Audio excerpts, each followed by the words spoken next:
A little statement drop there by City. I'm not sure it's a statement. I think it's improved what they've done in the Premier League. I think it's a good reaction from Wednesday's beating they took in Paris on Wednesday in the Champions League, where they gave up a 2-0 lead. It's signs of getting back. Phil Foden is a very important part of that. The way that he's getting goals now from midfield and clearing, making defensive blocks in his own box towards the end there, which we didn't see in the last few months. So they're getting better. I was just more disappointed with Chelsea, but maybe we'll get onto that. No, we can get onto that now.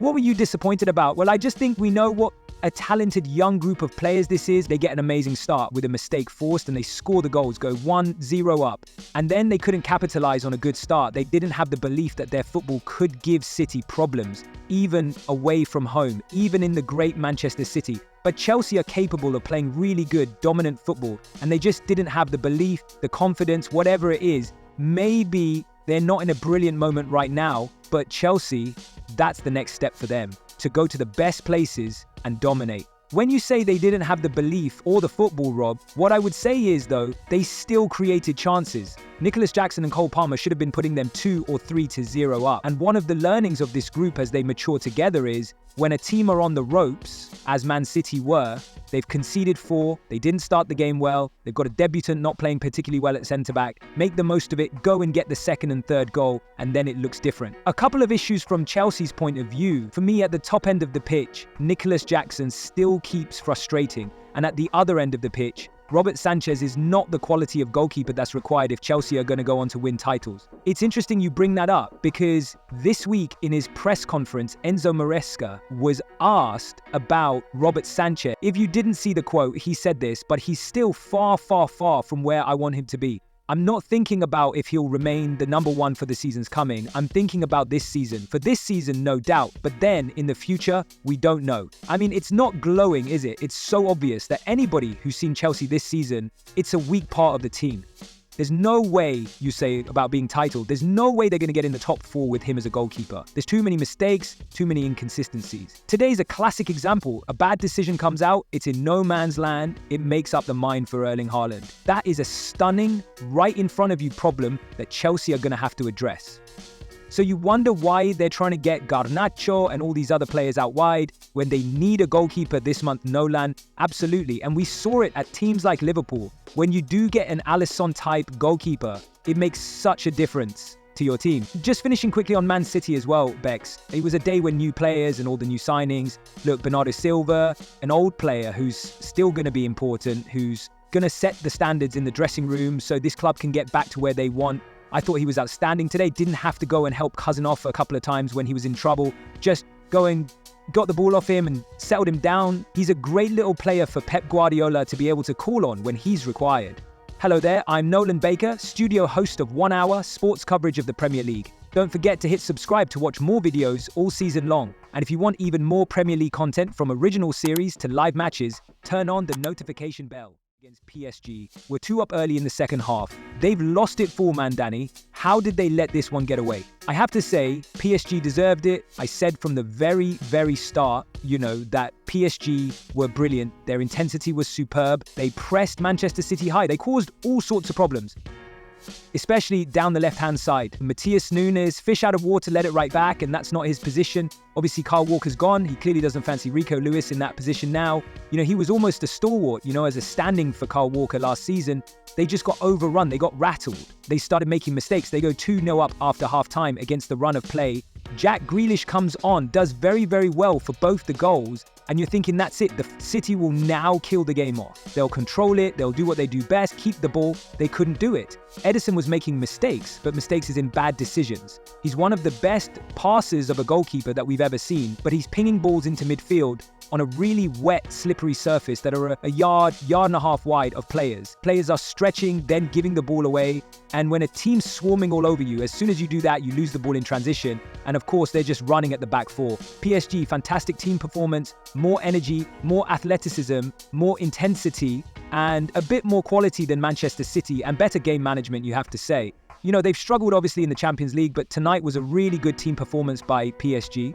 Yeah, I'm looking at the stats there. Possession 36% for Manchester City. PSG doubled the number of passes. They battered Manchester City this evening, 26-7 shots. They were superb. City, if they hadn't have scored those 2 goals, it could have easily been 4-0. And they were against the run of play. It's a worry for City.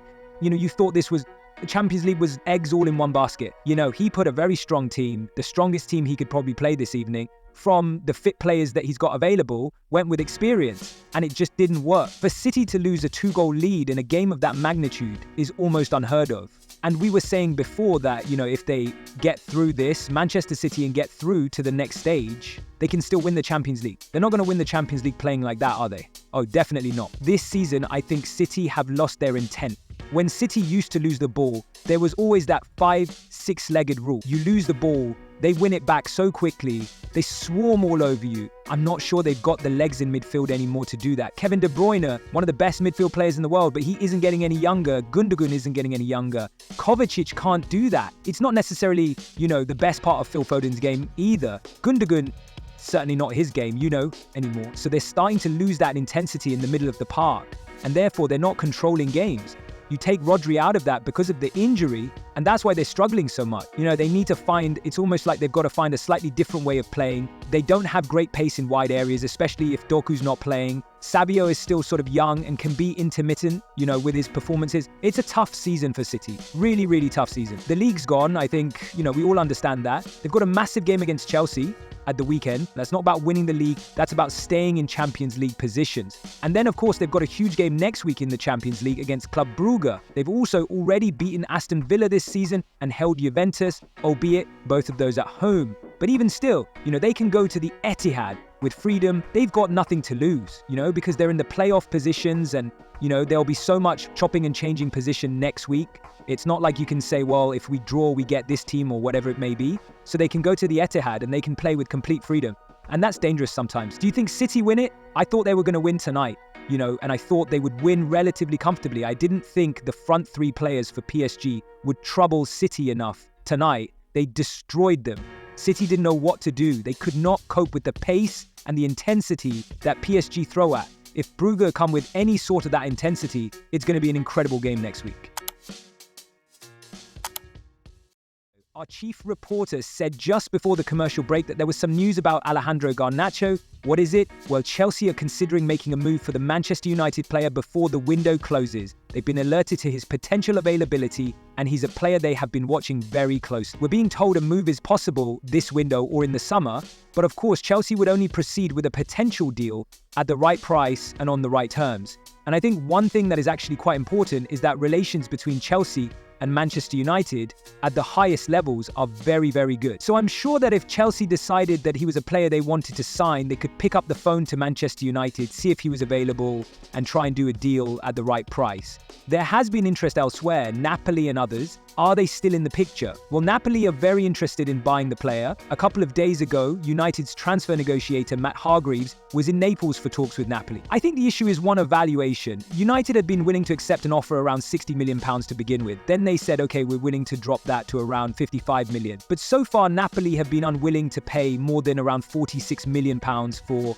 Garnacho. And our colleagues in Germany are reporting, and also in Italy, saying that Napoli have now switched their attention to the Borussia Dortmund forward Karim Adeyemi. Now, he's a player they're very interested in. Antonio Conte, the Napoli manager, apparently wants to speak to the player, but the guys in Germany are saying the winger does not want to move in the winter, but they are saying that Napoli are willing to pay around £44 million for him. So it looks like Napoli have an alternative target as well. Would London, staying in the Premier League, suit Garnacho better? Very good question. I think if it comes down to a choice between Chelsea and Napoli for him, there are lots of things for him to weigh up. Obviously, coming from Argentina, playing for Napoli, the fact that Diego Maradona used to play there, the stadium is named after him, obviously that is a big, big draw. And if he was to play for Napoli, there's a very, very good chance that he would win the title this season, working under Antonio Conte. Then he has to weigh that up all against the fact that if he was to move to Chelsea, he would move to London, one of the best cities in the world, and also he would remain playing in the Premier League. I think for what it's worth from United's point of view, I would imagine they would prefer to sell him to a club abroad rather than have such a good young player as Garnacho playing for one of their rivals. But I think if we're talking about Chelsea and Garnacho, I would say he's a player they're very, very interested in. I just get the sense that they're biding their time to make their move at the right time. I think if a deal is there to be done, they will certainly be willing to do it. The way that Chelsea operate in the transfer market, we've seen them selling a lot of players, buying a lot of players. There are question marks over Mikhailo Mudryk, how long he's going to be out for. I think it makes sense to them to be in a position where they can make a move for a player like Garnacho, who is very, very young, has a big future ahead of him in the game, and obviously they know that Manchester United have some financial considerations which mean that they will be willing to sell a player like Garnacho. So I think it makes a lot of sense for Chelsea to make a move to try and sign him. Will it be today? Will it be tomorrow? I don't know. For instance, Fabrizio Romano on social media saying that he believes Chelsea are going to make a move very, very soon. He believes they will be talking to United very, very soon. That is not information we have. We're being told certainly they're interested, certainly they're watching him very, very closely, and it would be not surprising at all if they were to make a move very quickly. Storyline Sunday, they're calling it. Well, actually, I'm calling it. So much went on today. You love a story, don't you? I do love a story. I have been known to shout, "Story!" Something's happening. We gathered intriguing stories making around in the local newspapers and, of course, the social media with fans' questions. Isla, Nolan got 5 questions about the weekend's action. They're gonna ask me, don't know what they are. Whistle blows after 30 seconds, no matter what. One of the biggest stories of the weekend, Ruben Amorim after the game, the defeat for Brighton. Story, TV Brighton said, it's possibly the worst Manchester United team in their history. Yeah. What do you make of those comments? I kind of love it.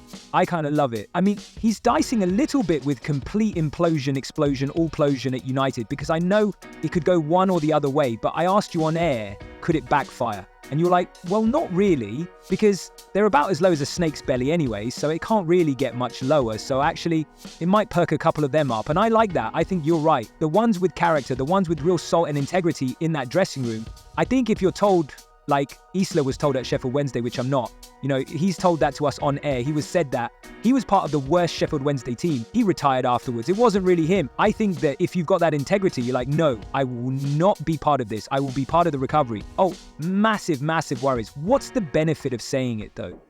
To try and decipher a couple of leaders to step forward and show some quality and for the board to spend more money. I mean, you are dicing a little bit with full explosion, but I just like the fact that he just answers the question and says, there's your headline, done it for you. I like him. Maybe it's a mistake. I don't mind it. Also, I think it might be the truth. So we shouldn't be critical of anyone just telling the truth. That was about 3-minute answer. Sorry. You ready for the second question? Yes. Okay, so to better stories, Bournemouth. How can you explain what's going on with them this season? I think it's good coaching. I think it's good culture, good recruitment, good ownership, really good manager, being sniffed about in certain circles by bigger clubs. I think Andoni Areola has, you know what? They just go under the radar, don't they? They just go under the radar. They've had a ton of injuries, Bournemouth, just like Tottenham have, just like Manchester City have. And they've hung about sitting in 7th position right now, 1 point outside the top 4. I can't explain it because they don't have some of their top line players. Other than to say, well done, Andoni Areola. And I think he doesn't really look like I think we decided he looks like a university professor with a brown briefcase and maybe like a couple of books under his arm, turning up at university. Coaching books. That's what he looks like. Doesn't look like a football manager, does he? But what an absolute impact he's had. Absolutely. Question 3, big game at the Amherst this weekend.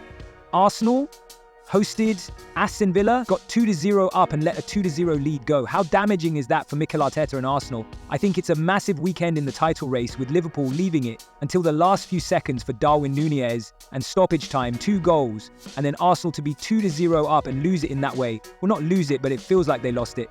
Drop those 2 points. I feel we might look back on this day. I think I asked you after the Liverpool game, we might look back on this day and see that was definitive. Well, couple that with what happened at Arsenal. This could be one of those defining days. Although I am still saying I think Nottingham Forest might have a say about all of this. Not saying they're going to win the title, but they might have a say. And if Forest finish higher than Arsenal, we'll discuss it. Then. All right, let's get into another story. Okay, Storyline Sunday, I told you. Amazing. So Tottenham didn't have a good day today. How much longer has Ange Postecoglou got? They're in the semi-final of a League Cup in a few weeks. Well, I don't think the semi-final of the League Cup actually matters considering Daniel Levy fired Mourinho the week of the league. I actually don't think that matters. I think if Levy makes his decision, he's gone. He always wins something in his second season. If he hadn't said that, the League Cup would matter even less. If he hadn't said, I always win a cup or something in my second season, I think it would matter even less. I wouldn't be surprised if he's fired this week. 5 defeats out of 6. Leicester City's going next week, 15th in the Premier League. I'm not sure they even want to get to the Leicester City game. And that would be so toxic, even if they drop points against Leicester, even if they draw against Leicester in another 6-pointer down there for Tottenham. I think that's poor.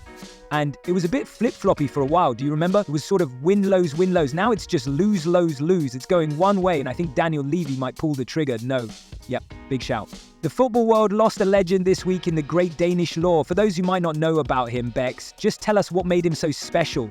Oh my gosh, I mean, obviously I never saw him play, but have read so much, watched so much footage. Very balletic as a footballer, like a will-o'-the-wisp, I think they called him. Sort of light on his feet, weighed about 10 stone, soaking wet, which is about 140 pounds, I think. And he really was part of that holy trinity with George Best and Sir Bobby Charlton, a special footballer in every possible way. Goal record? Insane. 1 year in 1,000. 964, 46 goals in one season, went on to win the Ballon d'Or. And for those viewers who, maybe of the younger viewers who don't really know too much about the 60s and 70s in terms of football, what they do know about is the Ballon d'Or. He, George Best, Sir Bobby Charlton, all won it. And then off the field, I never saw Denis Law. I've never met him personally, I've been in his company, but never lucky enough to have met the guy. But I've never seen him without a smile on his face. That always smiling, quite a gentle soul, people tell me, off the field, very family focused, but would come to Manchester United a lot and people just loved him. And I think he should have been made a Sir. I think he should have been knighted. I think he should be Sir Denis Law, but he was the king of the Stratford and the law man, as they called him. So people really loved him, and it's also because of that holy trinity now. They've all passed away. George Best and Sir Bobby Charlton as well. I think that gave it extra poignancy today. But you saw the names, the Brian Kidds, Sir Alex Ferguson, Alex Stepney, Paddy Crowran, who were all out on the field at Old Trafford. The whole place just fell silent. It was special today, and we definitely have lost a real good one for certain. Is that it, gentlemen, for this week's edition? Thank you very much indeed. Please make sure you always have a look at the 1 Hour Sports YouTube channel for the two Robbies in action. They're about to record a podcast, actually. That's going to be up shortly. The tactics session's always there, as is Premier League Update, which brings you all the goals from each day in the Premier League and this show. Nolan Baker alongside Robbie Earle and Danny J. Guys, it was much needed. We spoke so much about this kind of mid-season slump that Chelsea had been experiencing. What positives do you take from them tonight? Well, the 3 points was important, gets them back into the top 4. It was an example of what Chelsea are about. Lots of potential, and you can see the goal threat, but not perfect. I thought there was a 15-minute spell in that game that decided 45 minutes to 60 minutes. Second half at 1-1, the game was in the balance. You weren't sure at times which way it was going to go. Chelsea got through it, had good game management, got the second goal, went on, and once they got the second, then you start to see the confidence in the normal play. But it was a 15-minute spell. We talk about the experience, sometimes you've got to go through it. There was 15 minutes today that they went through and have come out the other side, and that's the biggest thing I can take away from today. Danny, how different were Chelsea after scoring the second goal than they were after scoring the first goal and then obviously letting it equalise? It's the relief, and I think the home fans have a huge part to play as well, because as young players, you can be affected by the fans, whether it's loud, whether it's quiet, and we talk about this being a very young squad, which it is, but I want to give great credit to Maresca. It's only his second full season as a manager, and what he said at half-time, he would have reset everything, got the players to calm down, because he's still learning as well. So I think, as Robbie's quite rightly said, the 45 to 60 minutes, I think that was what won them the game, but that was probably a lot to do with what Maresca did and the things that he was telling the younger players, obviously, during halftime. I'd like to mention one player as well, who wasn't brilliant on the ball and wasn't eye-kicking. Moises Caicedo we talked to you about this, he's not a John Terry, there's not that type in this group, but this young guy who's bought for a lot of money and much maligned last season, his game's developing, his game's maturing, he's in the central midfield position, so he's attached to the defenders behind him, he's attached to the attackers in front of him. I think he could grow into being a real important... Is Darwin Núñez, who, like you say, I think people have felt like he's not really offering too much to the team. It looks a little bit to the side. Yeah, but it was interesting that Slot, I think before the game, had said Darwin Núñez still has a role to play. And then they rehashed that after the game and said, absolutely. I thought it was important that he scored Rob, the 2 goals, a sort of celebration with the fans, with the teammates, with the manager after the game. And I think Darwin Núñez could have an important role to play for Liverpool. Why do I say that? Liverpool are still in cup competitions, Champions League and Premier League. There's going to be a lot of football down the track. If there's certain games you can go Darwin Nunez. I trust you. You're still going to have the goal set. But go and play a football. I can rest maybe Mo Salah. I can rest Jota. I can rest Gakpo. It might not be that he's in the best team in the biggest games. Isn't that a problem? I feel like his role, it's going to be an important role. I agree with you. But it's going to be off the bench. Is he at any point this season going to be the main man that's going to get a run of 6, 7, 8 games? He doesn't have to be the main man. Alvarez was at Manchester City, not the main man, but came on in an afternoon. But he wanted to leave. Eventually he wanted to leave. And I'm not saying Darwin Nunez is the right one to leave, but for this season, keep him on board because you got a striker who can have his days. He has his moments. He can score lots of goals and he can catch on fire. He can catch on fire, mate. Arsenal don't have that luxury. A lot of teams don't have that luxury of going, I've got one of them. Okay, in you come, away you go. I just think he's a little underappreciated. Possibly by the manager, possibly by fans, probably by some of the media. Delighted to see his 2 goals and just feel like he might have a role to play and successfully for Liverpool.